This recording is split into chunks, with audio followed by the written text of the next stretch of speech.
നമസ്കാരം, കേരള ടെക് വേൾഡിൻ്റെ പുതിയൊരു എപ്പിസോഡിലേക്ക് സ്വാഗതം. സ്പോട്ട് അലോട്ട്മെൻറ്റിൻ്റെ ഡീറ്റെയിൽസ് ആണ് ഷെയർ ചെയ്യാനായിട്ട് പോകുന്നത്. സെൻട്രലൈസ്ഡ് സ്പോട്ട് അലോട്ട്മെൻറ്റ് എന്നൊരു കോൺസെപ്റ്റ് കഴിഞ്ഞ വർഷം നടപ്പാക്കിയിരുന്നു. കഴിഞ്ഞ വർഷത്തെ spot allotment centralised spot allotment വഴിയായിരുന്നു നടത്തിയിരുന്നത്.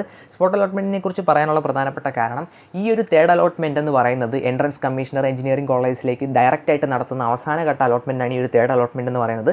ഈ ഒരു തേർഡ് അലോട്ട്മെൻറ്റിന് ശേഷം ഒഴിവ് വരുന്ന വേക്കൻസികളിലേക്ക് സ്പോട്ട് അലോട്ട്മെൻറ്റ് വഴിയായിരിക്കും ഈ ഒരു അലോട്ട്മെൻറ്റ് നടത്തുന്നത്. അപ്പോൾ ആ ഒരു spot allotment centralised spot allotment ആണോ നോർമൽ സ്പോട്ട് അലോട്ട്മെൻറ്റ് ആണോ എന്ന് നിങ്ങൾ തിരിച്ചറിയണം. കാരണം രണ്ടിനും അതിൻ്റേതായിട്ടുള്ള പ്രശ്നങ്ങളും അതുപോലെ തന്നെ നല്ല വശങ്ങളും ഉണ്ട്. അതിനെക്കുറിച്ചിട്ടുള്ളൊരു ഡീറ്റെയിൽ ആയിട്ടുള്ളൊരു വീഡിയോ ആണിത്.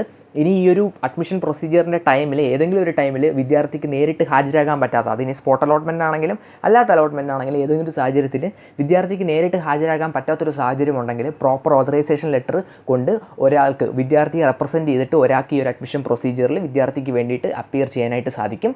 അതിനായിട്ടുള്ള പ്രോപ്പർ ഓതറൈസേഷൻ ലെറ്ററിൻ്റെ ഫോമാണ് നിങ്ങൾ ഈ കണ്ടുകൊണ്ടിരിക്കുന്നത്.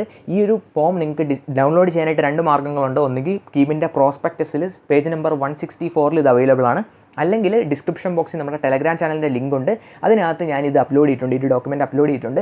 ആ ഒരു ഡോക്യുമെൻറ്റ് നിങ്ങൾക്ക് പ്രിൻ്റ് ഔട്ട് എടുത്ത ശേഷം ഒരു ഗസറ്റഡ് ഉദ്യോഗസ്ഥനെ കൊണ്ട് അറ്റസ്റ്റ് ചെയ്യിപ്പിച്ച ശേഷം നിങ്ങൾക്ക് വിദ്യാർത്ഥിക്ക് പകരം ഉള്ള ആൾക്ക് ഈ ഒരു അലോട്ട്മെൻറ്റ് പ്രൊസീജിയറിൽ പങ്കെടുക്കാനായിട്ട് സാധിക്കും.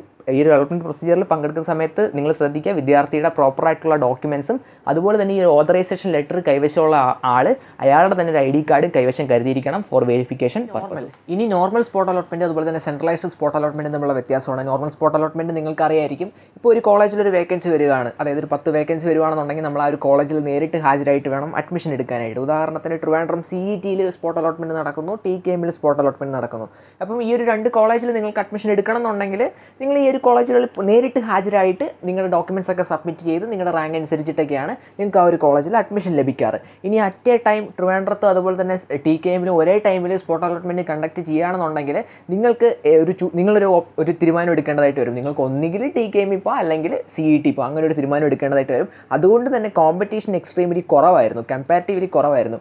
ഇനി സെൻട്രലൈസ്ഡ് അലോട്ട്മെൻറ്റ് പ്രൊസീജിയറിലേക്ക് വരുമ്പോൾ, അതായത് സെൻട്രലൈസ്ഡ് സ്പോട്ട് അലോട്ട്മെൻറ്റിലേക്ക് കഴിഞ്ഞ വർഷത്തെ ഒരു എക്സാമ്പിൾ വെച്ചിട്ട് പറയാം, അതായത് 2023 എക്സാമ്പിൾ വെച്ചിട്ട് പറയാം. GEC തൃശ്ശൂർ വെച്ചിട്ടായിരുന്നു ഈ ഒരു സെൻട്രലൈസ്ഡ് സ്പോട്ട് അലോട്ട്മെൻറ്റ് കണ്ടക്ട് ചെയ്തത്. അത് ഒരുപാട് കുട്ടികൾക്ക് ഭയങ്കര യൂസ്ഫുൾ ആയിരുന്നു. കാരണം അറ്റ് എ ടൈം ഒരുപാട് കോളേജസിലേക്കുള്ള സീറ്റുകളിലേക്ക് ഈ കുട്ടികൾക്ക് മത്സരിക്കാനായിട്ട് സാധിച്ചു. പക്ഷേ അതിൻ്റെ ഒരു പ്രധാനപ്പെട്ട ഒരു പ്രശ്നം എന്ന് പറയുന്നത് കോമ്പറ്റീഷൻ ഭയങ്കരമായിട്ട് കൂടാനുള്ള കാരണം എല്ലാവർക്കും ഈ ഒരു തൃശ്ശൂരിലേക്ക് വന്നാൽ മതിയല്ലോ. തൃശ്ശൂരിലേക്ക് വന്നു കഴിഞ്ഞാൽ എല്ലാ എഞ്ചിനീയറിംഗ് കോളേജിലേക്കും പങ്കെടുക്കാനായിട്ട് സാധിച്ചു. ഇനി ഈ ഒരു സ്പോട്ട് അലോട്ട്മെൻറ്റ് ഇതിപ്പം ഈ വർഷം എങ്ങനെ നടത്തുമെന്ന് അറിയില്ല. ഈ വർഷം ചിലപ്പോൾ സെൻട്രലൈസ്ഡ് സ്പോട്ട് അലോട്ട്മെൻറ്റ് തന്നെ ആയിരിക്കും മിക്കവാറും നടത്തുന്നത്. അത് നടത്താനേ ചാൻസ് ഉള്ളൂ. അത് ഒന്നുകിൽ CETയിൽ വെച്ചിട്ടായിരിക്കും, അല്ലാന്നുണ്ടെങ്കിൽ GEC തൃശ്ശൂരിൽ വെച്ചിട്ടായിരിക്കും നടത്താനായിട്ടുള്ള ചാൻസ് മാക്സിമം കാണുന്നത്. ഇനി ഒരു സ്പോട്ട് അലോട്ട്മെൻറ്റ് പങ്കെടുക്കണം എന്നുണ്ടെങ്കിൽ അതിന് കുറച്ച് ക്രൈറ്റീരിയാസ് ഒക്കെ ഉണ്ട്. അതിൽ പ്രധാനമായിട്ടും പറയപ്പെടുന്ന കാര്യങ്ങളെന്ന് പറയുന്നത്, ഒന്നാമത്തെ കാര്യം നിങ്ങൾ എൻട്രൻസ് കമ്മീഷണർ പ്രസിദ്ധീകരിച്ച റാങ്ക് ലിസ്റ്റിൽ ഉൾപ്പെട്ടിട്ടുള്ള ഒരു വിദ്യാർത്ഥി ആയിരിക്കണം.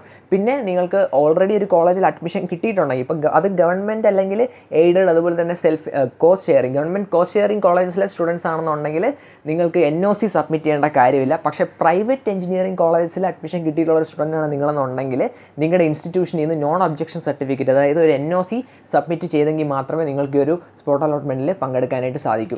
ഇനി ഈ ഒരു സ്പോട്ട് അലോട്ട്മെൻറ്റിൽ പങ്കെടുക്കുന്ന സമയത്ത് നിങ്ങൾ വേണ്ട ഡോക്യുമെൻറ്റ്സ് എല്ലാം തന്നെ കൊണ്ടുവരേണ്ടതായിട്ട് വരും. നിങ്ങൾ CEയുടെ സൈറ്റിൽ അപ്ലോഡ് ചെയ്തിട്ടുള്ളതും അതുപോലെ തന്നെ കോളേജ് ആവശ്യപ്പെടുന്നതായിട്ടുള്ള എല്ലാ ഡോക്യുമെൻറ്റ്സും ആ ഒരു ടൈമിൽ സബ്മിറ്റ് ചെയ്യേണ്ടതായിട്ട് വരും.